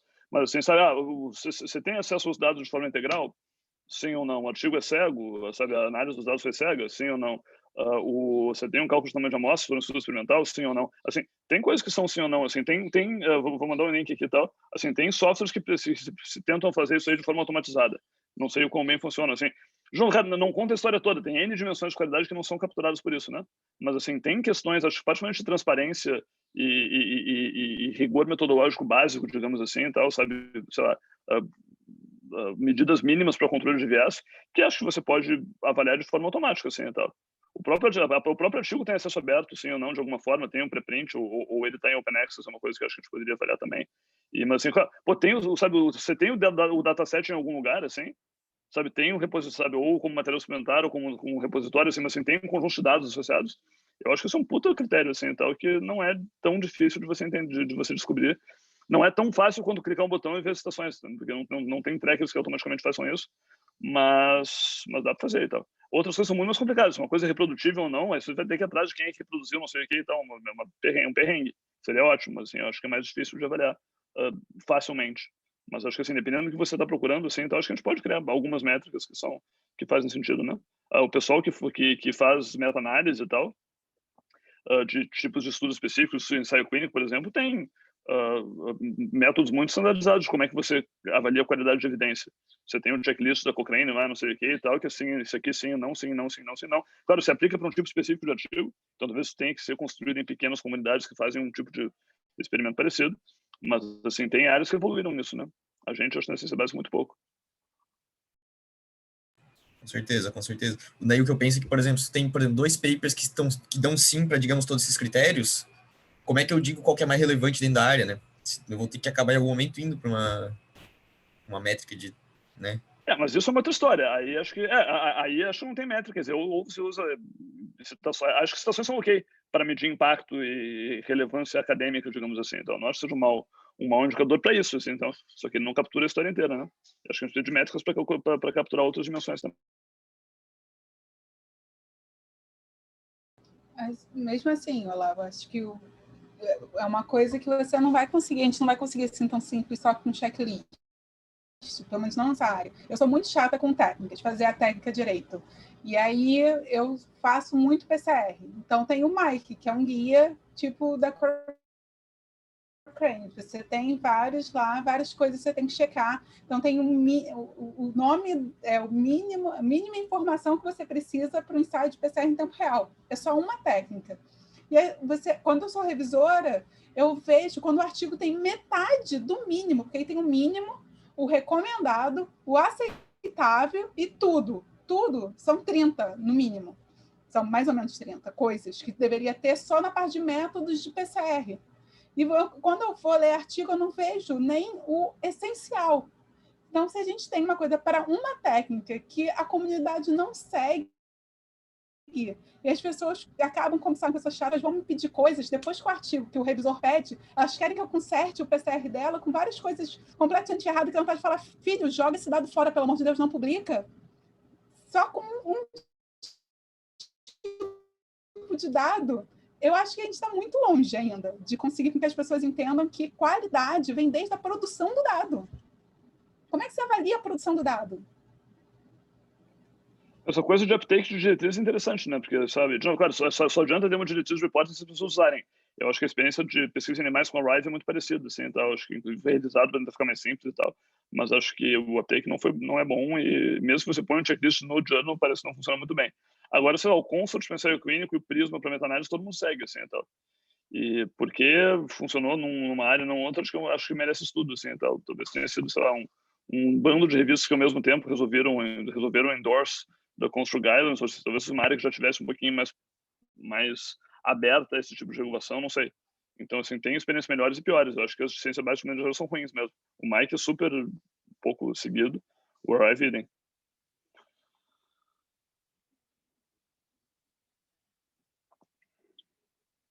Só sobrou gente. Acho que todo mundo se assustou no fim. Foi legal, acho que a discussão foi ótima, né? É ótimo. Legal, legal. Deixou passar alguma pergunta. Ana Paula já fez uma pergunta lá para trás que a gente pulou, né? Mas acho que essa pergunta vai voltar daqui a alguns journals, assim. Essa coisa mais de formatos de avaliação, a gente vai continuar falando nos próximos 2 journals, então, de repente. Era mais uma coisa assim, que sempre que a gente fala sobre publicação, a gente cai numa discussão de avaliação. E por que a gente não está discutindo avaliação, então? A gente sempre distrai, assim, as discussões. Concordo plenamente. O próprio prêmio CAPES de tese, assim, fui descobrir que, recentemente, que só vai para o prêmio CAPES de tese se o seu artigo foi publicado. Então, você tem que publicar. Se você demora 2 anos para publicar o artigo que você terminou o doutorado, você não vai ganhar o prêmio CAPES de tese, por mais que seu artigo seja super bom depois que ele for publicado. Umas métricas muito doidas. Mandei o calendário aqui das próximas edições aí, se vocês querem aparecer, mas a próxima já está marcada, né? Dia 3 de março, e a gente vai discutir. Bom, a gente vai mandar um link em breve, mas está no calendário aqui, né? Deixa eu ver. É o Scientific Utopia 2. Que é muito sobre avaliação, e, enfim, acho que segue essa mesma discussão aí, tá? Vão ser os próximos 2 aí. Bom, para quem está com a gente ainda, muito obrigado. Para quem saiu também, se não é culpa de vocês, a gente passou da nossa hora já. A gente acaba às 5h30. Mas foi legal, né? Eu gostei. Gostei bastante. Valeu, pessoal. Tá. Bom, obrigado. Então, obrigado, Flávio e Hugo, por apresentarem. E nos falamos, então, na próxima primeira quarta-feira do mês.